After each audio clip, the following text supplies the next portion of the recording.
시청자 여러분 안녕하십니까. 뉴스7의 김명우입니다. 폭우가 삶의 터전을 휩쓸고 간 곳에서는 주말인 오늘도 복구 작업이 계속됐습니다. 폭우 뒤 폭염, 그야말로 악조건의 연속입니다. 그래도 일상을 되찾기 위해 주민들은 구슬땀을 흘렸고 자원봉사자들도 현장을 찾아 힘을 보탰습니다. 김다로 기자가 현장 취재했습니다. 물에 젖은 살림살이가 널브러진 침수주택 한쪽에 졸업앨범이 펴져 있습니다. 5대째 살아온 삶의 터전을 수마가 덮친 뒤 남은 건 흙투성이의 사진 몇 장과 물에 젖은 앨범 2권뿐이었습니다. 제일 먼저 뛰어들어간 게 앨범, 또 자녀의 앨범, 우리 아저씨의 흔적, 앨범이고 뭐고 하나도 뭐 건질 게 없어요. 마을 거리에는 가재도구가 산더미처럼 쌓였습니다. 며칠 전만 해도 누군가의 귀한 살림이었던 가재도구를 집게차가 치웁니다. 처마 끝까지 물이 차올랐다 빠진 집안에는 진흙만 가득합니다. 무더위 속에서 자원봉사자들이 구슬땀을 흘리며 복구 작업에 힘을 보탭니다. 수건을 지금 몇 개째 하고 땀이 막 온몸에 다 젖고 맨손으로 하니까 피부오염 같은 것도 올릴 수 있고 그래서. 충청권의 식수원인 대청호에는 폭우 뒤 거대한 쓰레기 섬이 생겼습니다. 생활용품과 나뭇가지 등 15,000세제곱미터의 쓰레기가 밀려들었는데 장마가 끝나지 않았는데도 지난해 90% 수준입니다. 본격적인 수거 작업은 현재 시행 중인 댐 수문 방류 기상 상황, 그리고 댐 수위와 작업자 안전 등을 감안해서 시작할 거고요. 전국에서 자원봉사자들까지 나서 복구를 위한 구슬땀을 흘렸지만 피해가 워낙 커 수재민들이 일상생활로 돌아가기까지는 상당한 시일이 걸릴 것으로 예상됩니다. TV조선 김다로입니다. 복구 작업이 마무리되지도 않았는데 숨 돌림 틈도 없이 또 폭우 예보가 나왔습니다. 내일부터 남부 지역에 다시 많은 비가 내릴 것으로 보입니다. 수재민 입에서는 한숨이 저절로 나옵니다. 피해 없도록 철저히 준비해야겠습니다. 계속해서 조윤정 기자입니다. 폭우에 고립된 지 엿새 만에 또 비가 예보되자 주민들은 걱정이 앞섭니다. 비가 왔다고 하면 뭐 또 떠내려갈지 모르지 뭐. 저기가 안 막히니까. 저기가 지금 터져 있으니까 계속 내려온다고 봐야 되지. 내려온다고 더 걱정이죠. 당분간은 해관에 가지고 있어야 될 것 같아. 재작년 폭우로 물이 들어차 일가족 3명이 숨진 서울 관악구 반지하 주택가에도 다음 주 장마전선 북상 소식에 물막이판을 설치해 폭우에 대비하고 있습니다. 이렇게 창문 높이 물막이판이 설치된 반지하 주택도 있지만 물막이판이 없이 창문이 노출된 곳도 상당수입니다. 폭염 속 장맛비는 남부지방을 중심으로 당분간 계속될 것으로 보입니다. 모레까지 최고 300mm의 폭우가 예보된 제주 산간 지역은 오늘 오후 5시부터 호우특보가 발효 중인 가운데 장마전선이 점차 북상하면서 남해안 일부 지역에도 최고 200mm의 물폭탄이 쏟아질 것으로 보입니다. 기상청은 다음 주 수도권과 강원, 충청권 일부 지역에서도 천둥 번개를 동반한 시간당 20에서 30mm의 강한 소나기가 내릴 것으로 내다봤습니다. 이제 다음 주는 이제 전국적으로 좀 이 정체전선의 영향을 받을 것으로 예상을 하고 있습니다. 기상청은 저지대 침수와 하천 범람에 주의할 것을 당부했습니다. TV조선 조윤정입니다. 네, 정치권 소식으로 이어가겠습니다. 국민의힘 당권 경쟁이 과열되면서 이 당 선관위에 이어 윤리위까지 나서 경고했습니다. 일단 당의 주문에 당권 주자들은 다소 자중하는 듯한 분위기지만 후보들 간의 신경전은 여전했습니다. 이태희 기자가 보도합니다. 국민의힘 윤리위원회는 전당대회 후보자 간 비방이 도를 넘을 경우 징계 절차에 들어갈 수 있다고 경고했습니다. 앞서 선관위원회가 한동훈, 원희룡 후보에게 내린 주의 조치와 별도로 추가 징계를 내릴 수 있다는 겁니다. 굉장히 깊은 우려를 하고 있습니다. 당헌 당규에 따라 주어진 권한으로 엄정하게 조치할 것이다. 원 후보는 인신공격은 자제하는 게 맞다면서도 검증은 더 치열하게 하겠다고 했습니다. 대통령이 조금 어렵다고 해가지고 우리가 먼저 척을 지고 우리가 코너로 몰리면 다 죽습니다. 윤상현 후보도 총선 패배 책임을 담은 백서 조기 발간 필요성을 강조하며 한 후보를 겨냥했습니다. 논란 등이 생기는 이유는 총선 백서를 공식적으로 당이 내놓지 않고 있기 때문이라고 생각합니다. 나경원 후보 역시 한 후보를 향해 이재명 대표를 따라하고 있다는 글을 올렸는데 대권 욕심을 위해 당을 사당화하려 한다고 지적했습니다. 대권에 나간다면 당권을 포기하는 것이 맞다는 말씀입니다. 한 후보는 나 후보 공세에 대선 후보가 많아질수록 당이 강해지는 것 아니겠냐고 반박했습니다. 이렇게 전당대회를 혼탁하게 만드는 것을 자제하시라는 말씀을 저희가 다시 한번 드립니다. 저는 참겠습니다.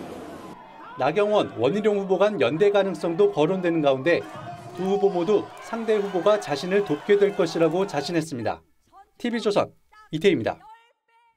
야권은 윤석열 대통령의 해병대원 특검법 거부를 규탄하며 장외 여론전에 나섰습니다. 이 대통령의 거부권 행사를 피하기 위해 기존 상설 특검 제도를 활용하는 방안도 검토하고 있습니다. 국민의힘은 이재명만을 위한 야당의 폭주라고 비판했습니다. 최원국 기자입니다. 민주당과 조국혁신당 등 6개 야당이 서울 광화문 광장에 모였습니다. 해병대원 특검법의 국회 재의결을 촉구하는 이른바 거부권 거부 집회에 참석한 겁니다. 최상병 특검법 거부 규탄한다! 지도부는 물론 연임에 도전한 이재명 전 대표도 함께했는데 해병대원 순직 일주기인 19일에 열리는 윤석열 대통령 탄핵 청원 청문회 전 정부 규탄 여론을 최대한 끌어올리겠다는 전략입니다. 19일 당일엔 국회에서 촛불 문화제도 열 계획입니다. 모든 정황들이 윤석열 대통령 부부를 가리키고 있습니다. 특검으로, 국정조사로 반드시 진실을 밝혀야 합니다. 민주당은 해병대원 특검에 상설 특검법을 활용하는 방안도 검토 중입니다. 이미 2014년 도입된 제도인 만큼 대통령의 거부권 행사를 피할 수 있다는 겁니다. 민주당은 특검 추천위원회에 국회 추천목 4명을 여당을 빼고 모두 야당이 추천하도록 국회 규칙을 고치는 방안도 검토하고 있습니다.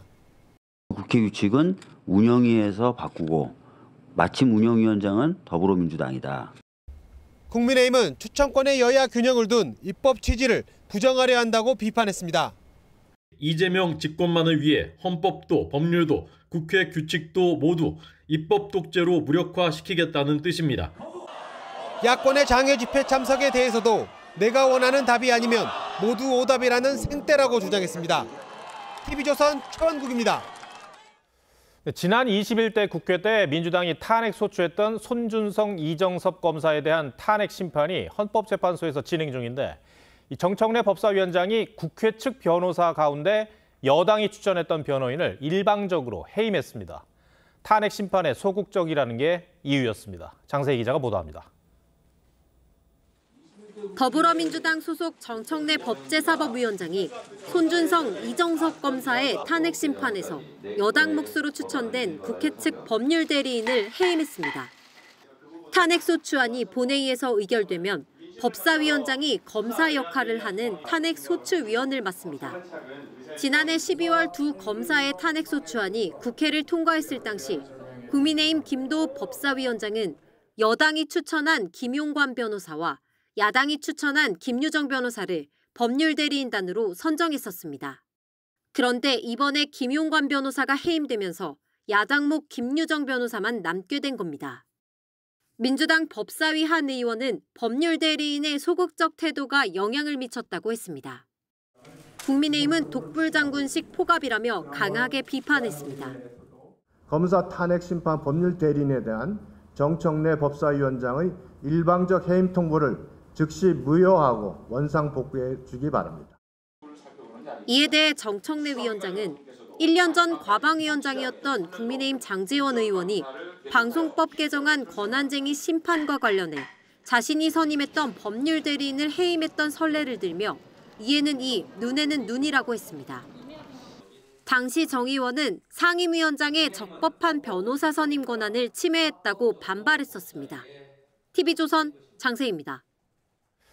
민주당이 검찰개혁 법안을 발의하겠다며 서두르고 있습니다. 그런데 3년 전 민주당이 발의한 검찰청법 폐지 법률안 관련 이 국회 검토 보고서를 찾아봤더니 당시에도 헌법과의 충돌 우려를 지적한 내용이 포함돼 있었습니다. 발의하기도 전에 위헌성 논란이 예고된 셈인데 당시 어떤 지적이 나왔는지 권영석 기자가 정리해드립니다. 더불어민주당이 추진 중인 검찰개혁안 핵심은 수사와 기소의 완전한 분리입니다. 검찰청을 없앤 뒤 수사는 중대범죄수사처에, 기소는 공소청에 맡기겠다는 겁니다. 수사와 기소를 반드시 분리해서 검찰 권한에 대한 견제와 균형이 확보되어야 한다고 생각합니다. 민주당 검찰개혁 태스크포스 단장인 김용민 의원은 4년 전에도 같은 골자의 법안을 발의했습니다.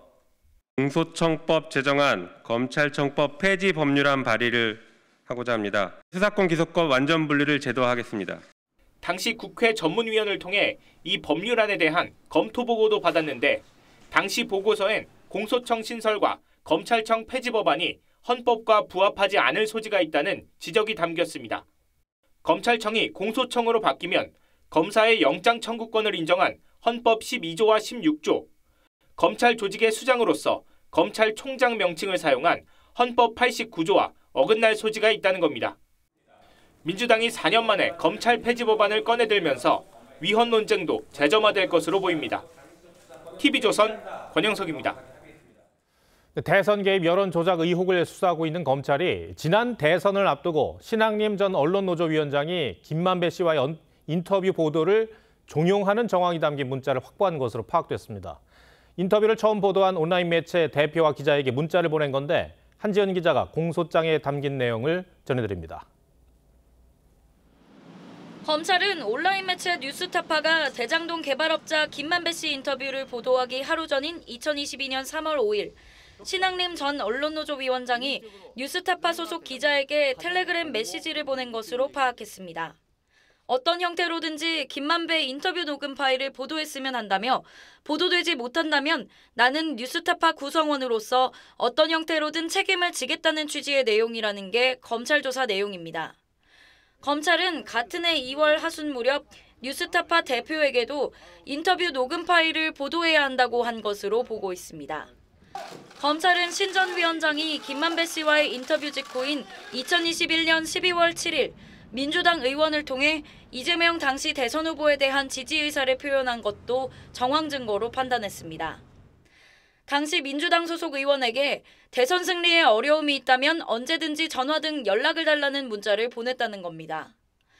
검찰은 신 전 위원장이 이 후보 당선을 위해 허위인 줄 알면서도 인터뷰 보도를 종용한 것으로 보고 공소장에 적시한 것으로 전해졌습니다. 신 전 위원장 측은 언론과 검찰의 명백한 허위 프레임이라며 재차 혐의를 부인했습니다. TV조선 한지은입니다. 태권도장에서 5살 아이가 심정지 상태에 빠졌습니다. 태권도 관장이 물구나무 자세로 아이를 방치했는데 경찰은 아동학대 혐의로 체포했습니다. 또 CCTV를 삭제한 정황도 포착됐습니다. 아이는 아직 의식을 회복하지 못한 것으로 전해집니다. 조유진 기자입니다. 경광등을 켠 구급차에 이어 순찰차가 상가 건물 앞으로 들어옵니다. 잠시 뒤 구급대원들이 다급하게 환자를 실어 나릅니다. 어제 오후 7시 38분쯤 경기 양주시 한 태권도장에서 5살 남자아이가 숨을 쉬지 않는다는 신고가 접수됐습니다.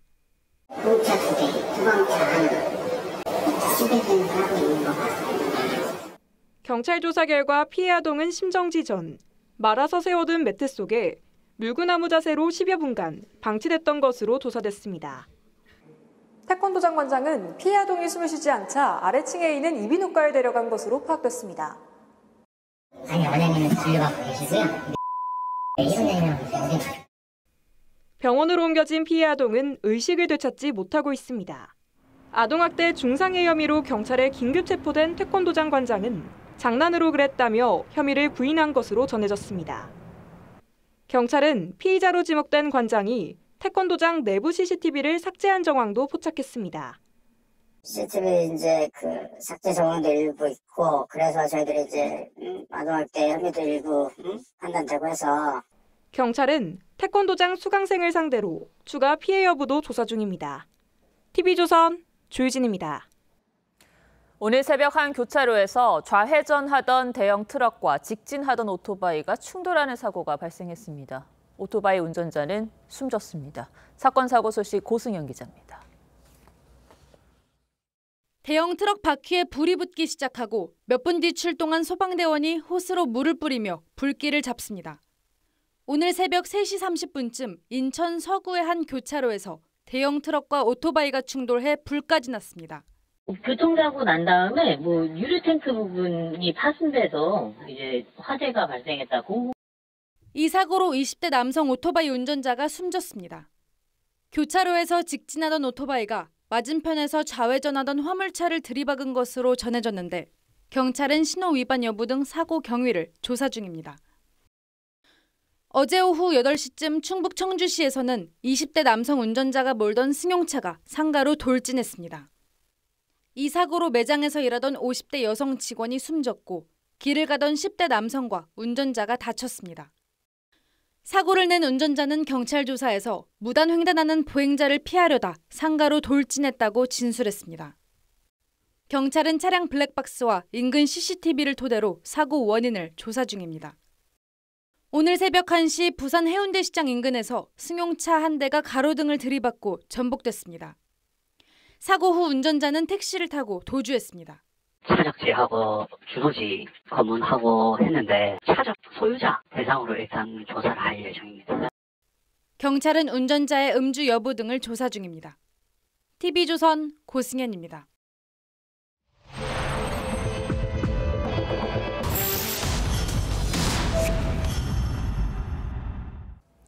우리가 잘 아는 상처치료 연고의 성분을 앞세운 화장품들이 요즘 많습니다.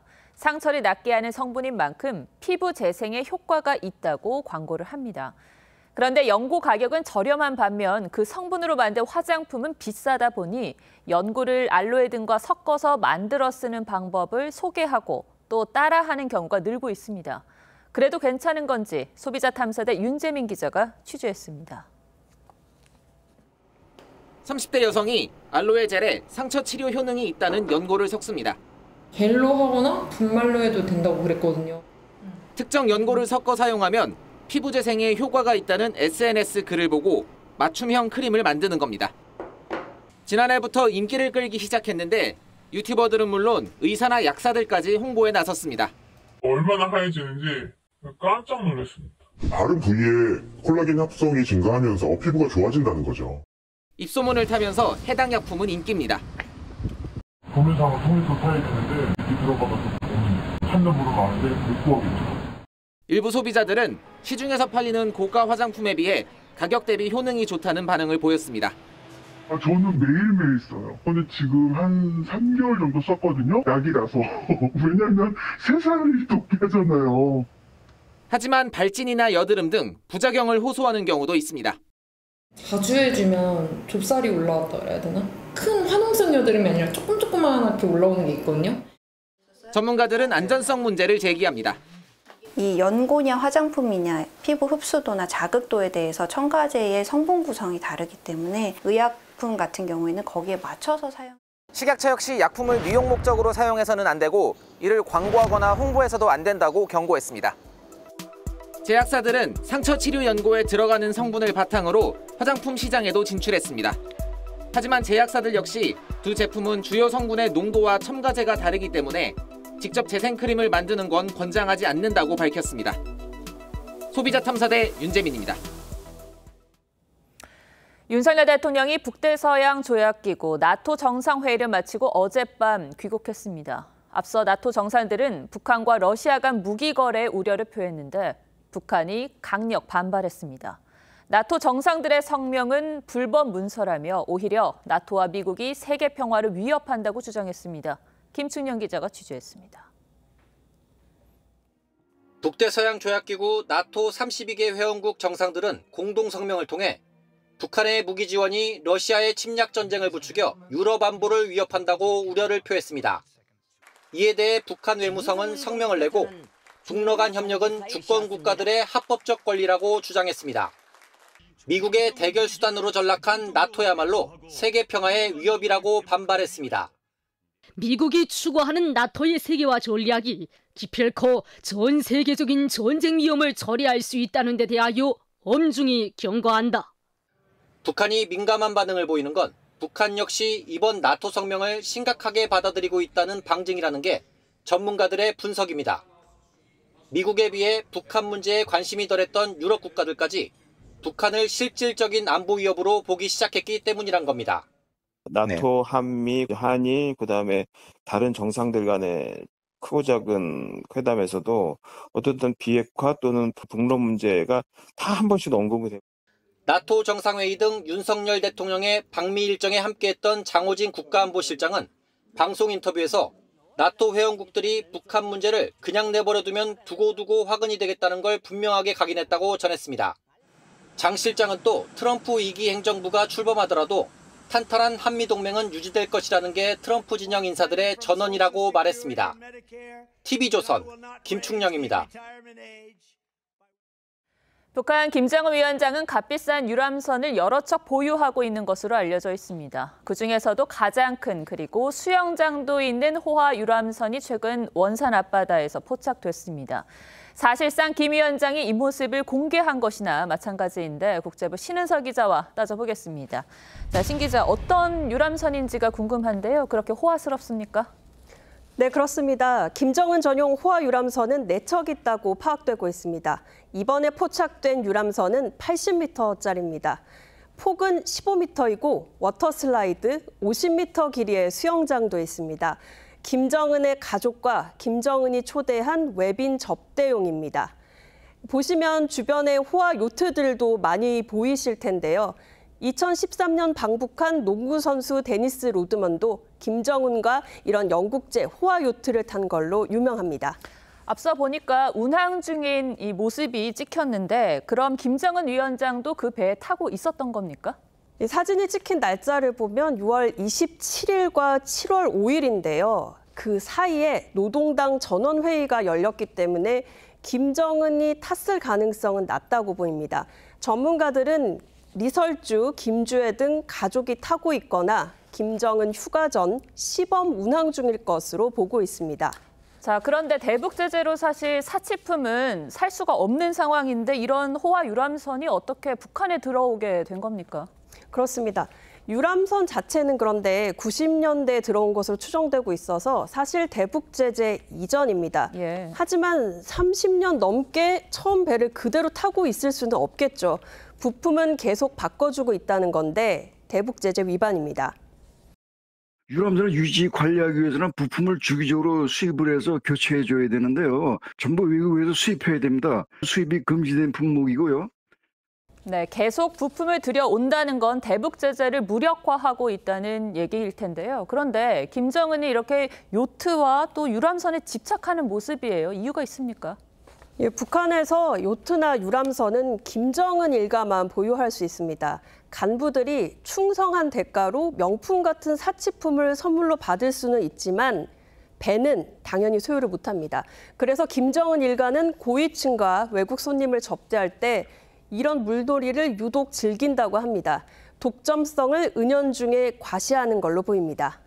아니, 북한 주민들은 물론이고 또 북한 전체 경제 상황도 굉장히 안 좋은 걸로 알고 있는데 이렇게 사치품을 사는 돈은 도대체 어디서 나는 걸로 봅니까? 네, 맞습니다. 북한은 보시다시피 수년째 마이너스 성장 중이고 올 들어 환율은 큰 폭으로 폭등하면서 경제난을 겪고 있습니다. 그런데도 김정은 일가가 떵떵거리는 데는 러시아의 도움이 결정적입니다. 한양유를 중심으로 한 지원이 러시아로 가고 여기에 대한 대가가 러시아로부터 오고 있거든요. 최악의 경제 상황에서도 북러 교역 내지는 북러 군사협력이 북한 권력층에게 숨통을 틔워주고 있다 이런 평가.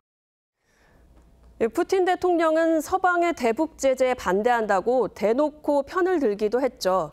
김정은은 본래도 마이웨이였지만 북러 밀착으로 숨통이 트이면서 이런 면이 심화하고 있다는 평가입니다. 네, 들을수록 대북 제재가 과연 실효성이 있는지 다시 한번 생각을 하게 되네요. 신 기자 잘 들었습니다.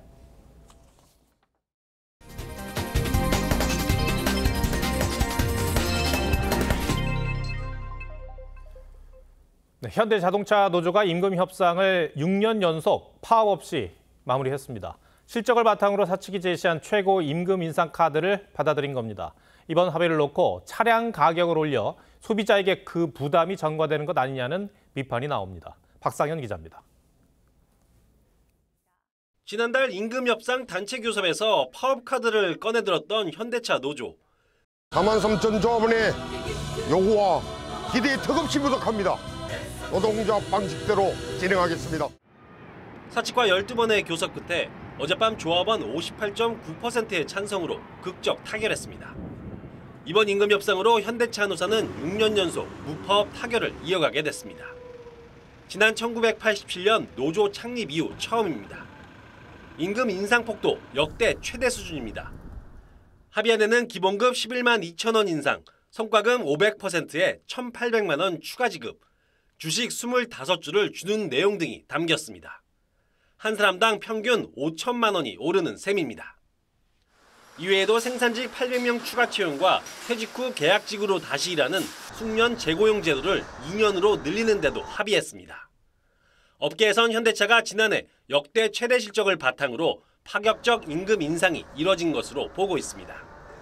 성과에 대한 파격적인 보상이 가장 큰 이유인 것 같습니다. 보통은 그 고용 인원이 줄게 돼 있는데 현대차가 그런 부분에 있어서도 노동자들에게 어느 정도 유연한 고용 혜택을 하지만 일각에선 임금 인상분이 차량을 구매하는 소비자에게 전가되는 것 아니냐는 우려도 나옵니다. TV조선 박상현입니다. 의료계를 이끄는 이면택 의협 회장의 리더십이 흔들리고 있습니다. 공개석상에서 임 회장의 부적절한 발언과 독단적인 의사결정이 불거지며 내부에서도 임 회장을 탄핵해야 한다는 목소리가 나오고 있습니다. 오늘 열린 시도의사회 비공개 회의 분위기도 심각했다고 합니다. 송민선 기자입니다. 16개 시도의사회 회장들이 오늘 오후 5시 의사협회에서 비공개 정기회의를 열었습니다. 범의료계 협의체인 올특위 운영과 오는 26일 예고된 대토론회 진행 사항을 논의하는 자리입니다. 하지만 이면택 의협 회장을 향한 성토도 벌어진 걸로 알려졌습니다. 소통, 화합, 그다음에 능력 다 문제죠. 회장님 왜 그러셨냐. 다음에는 좀 조심했으면 좋겠다. 뭐 이런 얘기하는 그런 분위기죠. 임 회장은 지난 5월 정부가 외국인 의사 활용을 거론하자 SNS에 소말리아 의대 졸업식 기사와 함께 커밍순이라고 적어 인종차별 논란을 일으켰습니다. 지난달 18일 총궐기 대회에선 무기한 휴진을 선언했다가 일방적 발표라는 반발에 부딪혔습니다. 의사들이 정당한 요구를 정부가 받아들이지 않을 경우 우리는 오는 27일부터 무기한 휴진에 들어갈 것입니다.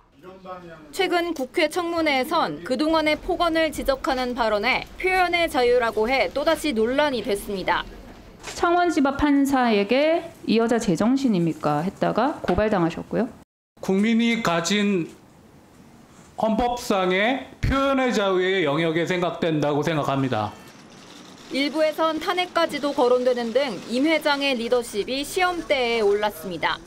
TV조선 송민선입니다. 대한축구협회가 오늘 홍명보 감독을 새 사령탑으로 공식 선임했습니다. 하지만 뒷말이 많습니다. 이 선임 과정, 또 여러 세력들의 반발이 더해져 힘이 실리지 않고 있습니다. 한국 축구가 국민적 관심을 받는 것에 비해 축구협회 측은 어딘가 고장이 난 것 같습니다. 오늘은 구민성 기자가 홍명보 감독의 축구 인생 마지막 도전에 포커스를 맞췄습니다. 클린스만 감독을 경질한 대한축구협회는 새 사령탑을 찾는데 5개월이라는 긴 시간을 썼습니다. 홍명보 감독님을 선임하게 되었습니다. 2014 브라질 월드컵 실패 이후 10년 만에 다시 대표팀 사령탑에 오르게 된 홍명보 감독. 하지만 외국인 감독 불발에 대한 불만 여론은 만만치 않습니다. 외국 감독님에 대해서는 설명할 때 이거는 안 좋고 저건 안 좋고 뭐 이런 얘기를 쫙 해요. 근데 국내 감독님한테 그런 게 아예 없어요. 박지성, 이영표, 이천수 등 홍 감독과 2002년 월드컵을 함께했던 후배들까지 반대편에서 목소리를 높였습니다. 그러니까 못났지 선배들이. 축구인들이 좀 멋있게 늙어야 되는데. 제 축구 인생에서 마지막이라는 도전이 될 수 있다는 생각도 했습니다.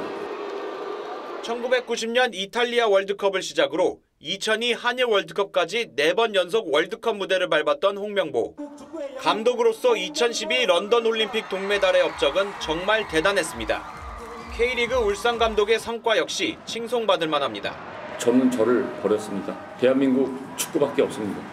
하지만 외국인 감독 대신 왜 홍명보 감독인가에 대한 질문에는 명쾌하게 답을 하지 못하고 있습니다.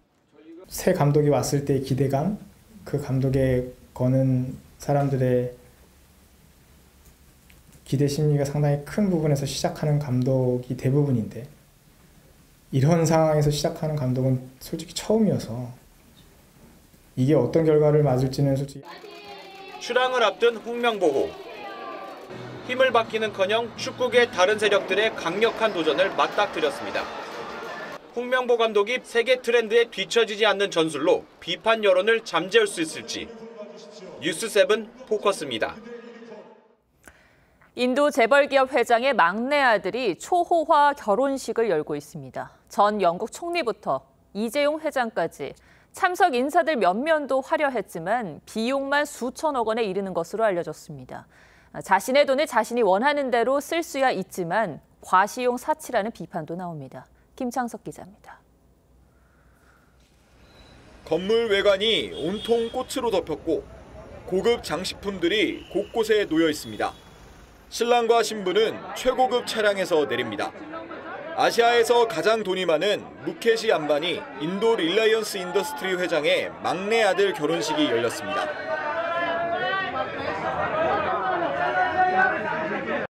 Radhika has been, for the last 7 years, it feels like I met Radhika yesterday. But every day I fall more and more in love. 현지 시간으로 12일 열린 결혼식에 이어 나흘 동안 축하 피로연이 이어집니다. 행사에는 보리스 존슨 전 영국 총리와 잔니 인판티노 피파 회장, 킴 카다시안 등 정재계를 포함한 유명 인사들이 참석했습니다. 인도 릴라이언스 그룹과 협력 중인 삼성전자의 이재용 회장도 참석했습니다. 각국 인사들을 데려오기 위해 제트기 3대와 전세기 100대가 동원됐습니다. 이번 결혼식에만 4,500억 원의 비용이 든 것으로 추정됩니다.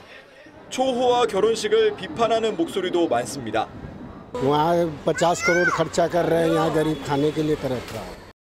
인도 통신업과 석유 등의 분야에서 사업을 하는 안바니 회장의 재산은 약 166조 원으로 세계 11위입니다. TV조선 김창섭입니다. 가치가 있는 예술이나 기술을 보존하려고 지정한 국가무형유산이 명맥을 이어나가기 어려운 처지에 놓였습니다.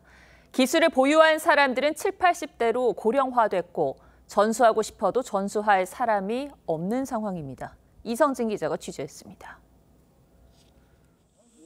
84살 최명웅몽이 큰 줄을 꼬는 방법을 가르칩니다. 암줄이 좀 둘레가 커야 돼. 그래야 쏙줄이 들어갈 수 있다 이게라. 전통 줄다리기인 의령 큰 줄 당기기에는 짚을 엮어서 만든 대형 줄이 쓰이는데 이 줄은 세계에서 가장 긴 줄로 기네스북에 오른 유네스코 지정 인류 무형문화유산입니다. 하지만 이 줄을 엮을 줄 아는 보유자 2명은 모두 80대. 전수자들마저 70대여서 명맥이 끊길 위기입니다. 젊은 사람이 후보자들이 많이 돌아야 되는데 그게 이제 안 돌아가고 후보자가 인생계는. 조선시대 나전 7기의 진수인 3도 수군통제형 12공방의 전통을 잇는 국가무형유산 통영소반은 상황이 더 심각합니다. 기술을 배우려는 전수자는 없고 유일한 보유자인 74살 추용호 씨도 몸이 아파 공방을 닫은 지 오래입니다. 제자들이 순수관이 없이 있기나 아무 배울 수 없지요. 작품 또 사러 온 거 사람도 있고 나 못 만들어줍니다. 이랬고. 국가무형유산 보유자 평균 나이는 2016년 71.5세에서 올해는 75.4세로 갈수록 높아지는 추세입니다. 국가유산청은 무형유산 보유자와 보유단체 등의 지원을 확대하고 있지만 이미 국가무형유산 160종 가운데 29종은 전수자가 없어 소멸 위기에 놓였습니다. TV조선 이성진입니다. 나무를 갉아먹어 차와 귤 농사를 망치는 노랑알락 하늘소가 국내에 털을 잡은 것으로 확인됐습니다. 아열대성 해충이 제주에서 사계절을 버티며 토착화한 건데 제주를 넘어서 육지에 상륙할 가능성이 높아 비상입니다. 박재훈 기자가 단독 보도합니다. 검은색 줄이 새겨진 노란색 몸통, 더듬이는 알록달록하고 길게 뻗어 있습니다. 아열대성 해충 노랑알락 하늘소가 제주에서 사계절을 생존했습니다. 털을 잡고 사는 나무들은 구멍이 나 있습니다. 애벌레가 성충이 될 때 나무를 뚫고 나오는 데다 이후에도 나무를 갉아먹기 때문입니다. 약 2에서 3년 정도 팽나무에서 서식을 한다고 알려져 있고 국내에서는 지금 현재 팽나무에서만 발견되고 있는 상황인데 주로 팽나무나 뽕나무, 귤나무 등의 피해를 입혀 산악 귤농사를 망치는 주범입니다. 중국 남부와 대만 등 아열대 기후 지역에서 살다 제주가 따뜻해지면서 서식지를 넓힌 것으로 보입니다. 문제는 한반도 내륙 역시 해마다 기온이 상승하면서 노랑알락 하늘소가 제주를 시작으로 북상할 수 있다는 점입니다. 귤이나 아니면 차를 실질적으로 가해한다고 하면 이제 육지로 퍼졌을 때는 이제 더더욱 그 피해가 막심해질 거라고 생각이 됩니다. 노랑알락 하늘소는 곤충 애호가들 사이 채집 대상으로도 인기가 높고 또 천적인 직박구리 등이 아직 먹이로 인식하지 않은 것으로 보여 생태교란종으로 대거 확산될 우려가 나옵니다. TV조선 박재훈입니다. 네, 바이든 미국 대통령이 연일 대선 완주 의지를 밝히고 있지만 사퇴 압박은 갈수록 거세지고 있습니다. 민주당 하원 원내대표가 심야에 백악관을 찾아 우려를 전달하는가 하면 대통령 면전에서 사퇴를 요구한 의원까지 나왔습니다. 유럽 언론들은 바이든은 끝났다는 보도를 하고 있습니다. 송무빈 기자 리포트 전해드리고 뉴스야 이어가겠습니다. 1시간 동안의 단독 기자회견은 오히려 독이 됐습니다. 회견 직후 민주당 하원 원내대표는 심야에 백악관을 찾아 바이든 대통령에게 당내 우려를 전달한 걸로 전해졌습니다. But Jeffries did not explicitly endorse Biden's campaign. 개별 의원들의 후보 교체 요구가 계속된 데 이어 마이크 레빈 의원은 화상 면담 중에 대통령 면전에서 사퇴를 요구하기까지 했습니다. Because you're not just gambling your own political reputation, you are gambling the future of the United States of America. 민주당 텃밭인 뉴햄프셔, 버지니아주 등에서 고전이 예상되는 데다 경합주 7곳 가운데 4곳에서는 트럼프 전 대통령이 앞서고 있습니다. 돈줄까지 말라서 고액 후원자 일부는 바이든이 사퇴하지 않으면 1,200억 원의 후원을 동결하겠다고 최후 통첩을 날렸습니다. 하지만 바이든의 대선 완주 의지는 확고합니다. I am running and we're gonna win. 나토 회의에 참석했던 유럽 정상들도 바이든을 감쌌지만 유럽의 주요 언론들은 바이든의 정치적 생명은 끝났다면서 혹평을 쏟아내고 있습니다. TV조선 송무빈입니다.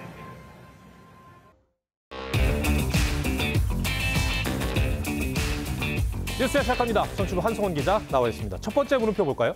예, 첫 번째 물음표는 정책이 사라졌다입니다. 예, 지금 국민의힘 전당대회가 자해 수준의 집안 싸움이다 이런 말까지 나오는데 근데 확실히 후보들이 어떤 정책을 내놨는지 잘 떠오르지가 않아요. 예, 맞습니다. 이 사실 전당대회 초반만 하더라도요. 어느 정도 정책 이슈가 주목을 받기도 했습니다. 한동훈 후보가 출마 전부터 운을 띄웠던 이 지구당 부활, 또 나경원 후보가 던진 자체 핵무장론이 대표적입니다. 하지만 지금은 이마저도 사라져서 전혀 주목받지 못하는 분위기입니다. 예, 후보들이 준비하고 있는 정책 비전 실제로 있는 겁니까? 아니면은 뭐 있는데도 다른 어떤 논란 때문에 묻힌 겁니까? 어떤 겁니까? 지금 있긴 있습니다. 네. 이 나경원 후보는 앞서 말씀드린 핵무장론 말고도 외국인 최저임금 차등화를, 또 원희룡 후보는 한때 네거티브 중단을 선언하면서 무제한 교통 정액권인 이 수도권 원패스 정책과 주 3일 출근제를 잇따라 공개했습니다. 이 윤상현 후보도요, 이 선제적인 금리 인하 촉구로 민생 경제를 살려야 한다 이렇게 주장을 했고, 한동훈 후보는 AI와 반도체 산업 파격 지원 등을 약속했습니다. 필리핀 가사 도우미를 도입하자고 하는데 최저임금을 똑같이 주었을 때는 효과가 없습니다. 앞선 기업들은 이미 전일 재택근무 또는 2일, 주 2일 선택제까지도 가고 있습니다. 대출 연체율이 9년 만에 최고로 올라갔습니다. 너무 고금리에 허덕이는 거예요. 전기 발전량을 확보해서 풍부하고 저렴한 전력을 기업들과 연구소, 대학들에게 제공하는 것입니다. 하나하나 들어보니까 논의해 볼 만한 이슈들이긴 한데 근데 이 네거티브에 확실히 묻힌 측면이 있는 것 같습니다. 네, 그렇습니다. 이번 국회에서 최우선적으로 하겠다던 이 연금 개혁 이슈 거의 언급되지 않고 있죠. 그러는 사이에 민주당 이재명 전 대표가 연임 도전 일성으로 이 종부세 완화, 금투세 유예 같은 이슈들을 꺼내들고 나오면서 오히려 이 야당이 정책 이슈로 주목받고 있다 이런 볼멘 소리가 여당 내에서도 나오고 있습니다. 또 후보 모두가 당의 변화를 강조하면서도 좀 서로에게 총선 패배 원인을 돌리는 데만 몰두하면서 당을 어떻게 변화시킬 것인가 이런 쇄신 경쟁 역시 사라졌다는 지적입니다. 네, 알겠습니다. 첫 번째 물음표 정리해 주시죠. 예, 첫 번째 물음표 정책이 사라졌다의 느낌표는 바보 같은 후보도 한 명쯤은 이렇게 뽑아봤습니다. 예.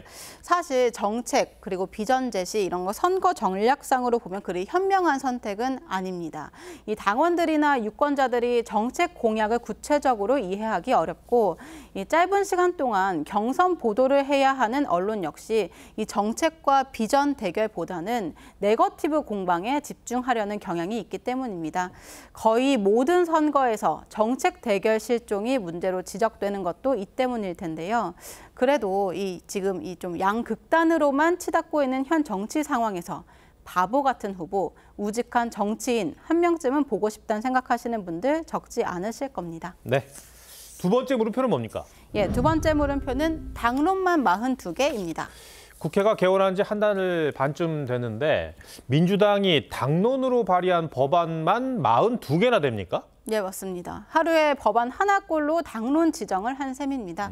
지난 21대 국회 민주당은 4년 동안 모두 41개 법안을 당론으로 채택했었는데 이미 그 수치를 뛰어넘은 겁니다. 주로 어떤 법안들입니까? 법안은 38개, 그리고 결의안과 탄핵소추안이 5개인데요. 당론 1호 법안이 해병대원 특검법이었고요. 또 이 외에도 김건희 여사 특검법, 또 방송 3법, 김홍일 방통위원장과 검사 4명에 대한 탄핵소추안도 당론으로 채택됐습니다. 물론 여기에는 이 양육 의무를 어긴 부모의 상속권 상실을 청구할 수 있는 이른바 구하라법 같은 법안도 없지는 않지만 상당수가 21대 국회 때 윤 대통령이 거부권을 행사했던 쟁점 법안들입니다. 당론이 워낙 많다 보니까 의원들도 뭐가 당론인지 헷갈릴 수도 있을 것 같아요. 예, 그런 측면이 좀 없진 않습니다. 지난 11일 8개 법안의 당론 추인을 위해 모였던 정책의총 때 의원들이 받은 설명 자료만 이 150페이지가 넘었지만 회의는 1시간 만에 끝이 났습니다. 당연히 이 제대로 된 토론이 이뤄질 수 없겠죠. 실제 이날 회의에서 당론이 왜 이렇게 많냐 이렇게 공개적으로 항의를 한 의원도 있었다고 합니다. 자유토론 시간 당연히 있었는데 의견이 안 나오고 의원들께서 별로 이렇게 토론에 집중 안 하시는 분위기여서 토론에 집중을 안 했다는 말이 이제 웃으면서 할 수 있는 말인지 좀 듣는 입장에서 좀 의아하긴 한데요. 이 당론이라는 게 이 법은 당 전체 총의를 모았다라는 일종의 선언 같은 거잖아요. 네. 이렇게 되면 소신 투표 같은, 그러니까 반대를 하는 의견이 있어도 그걸 표출을 못할 것 같아요. 당론으로 정한 이 박상용 검사 탄핵소추안을 법사위로 회부하는 표결 때 이 곽상원 의원이 기권표를 던지는 일이 있었는데 이후 강성 당원들을 중심으로 탈당하라 이런 비판이 쇄도했고 곽 의원은 이 당론 여부를 확실히 인지하지 못했다고 사과하면서 원내 부대표직에서 물러났습니다. 이 곽 의원이 실제로 당론 여부를 인지하지 못한 건지 아니면 이 좀 소신 투표를 했다가 한 발 물러난 건지는 곽 의원 말고는 좀 알 수 없겠지만요. 어느 쪽이든 과도한 당론 채택의 폐해다 이런 지적이 나오곤 있습니다. 네, 알겠습니다. 두 번째 물음표도 정리해 주시죠. 예, 두 번째 물음표 당론만 42개의 느낌표는 보신투표 대신 소신투표 이렇게 뽑아봤습니다. 이 우리 헌법에 국회의원은 좀 양심에 따라 직무를 수행한다 이렇게 규정을 하고 있습니다. 양심에 안 맞더라도 징계 혹은 당내 비판이 두려워서 좀 소신껏 투표하지 못하는 일이 많아지면 안 되겠습니다. 물론 현실 정치에서 당론 채택 자체를 막을 수는 없겠지만 좀 최대한 소신 투표를 보장하는 노력, 여야 모두에게 필요해 보입니다. 네, 한승원 기자 잘 들었습니다.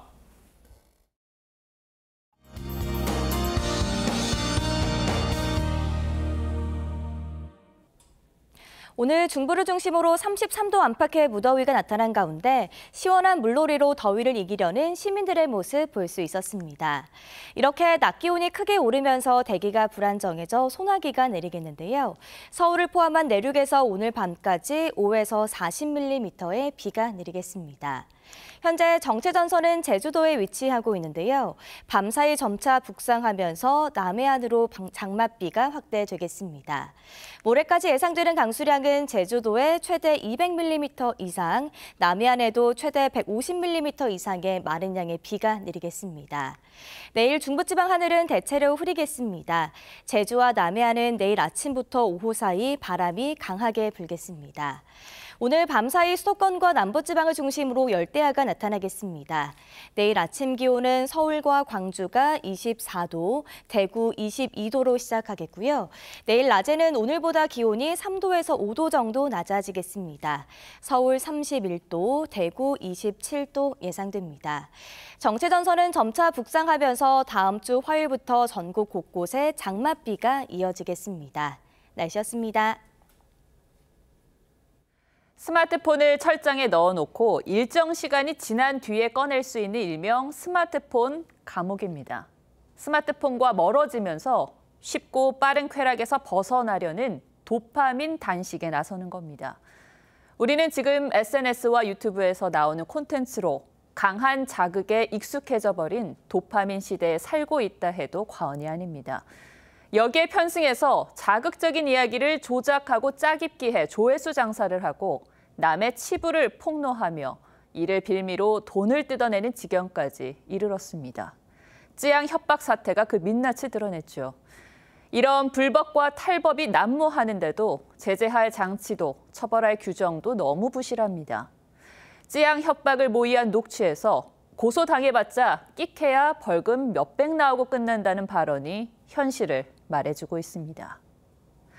처벌 강화 법안들은 만들어졌지만 21대 국회에서 계류되다가 자동 폐기됐습니다. 정부도 정치권도 무심하다면 말초 신경만을 자극하는 나쁜 콘텐츠를 우리 스스로 솎아내는 것이 그들의 활동을 막는 가장 강력한 힘이 아닐까 싶습니다. 뉴스7을 마칩니다. 고맙습니다.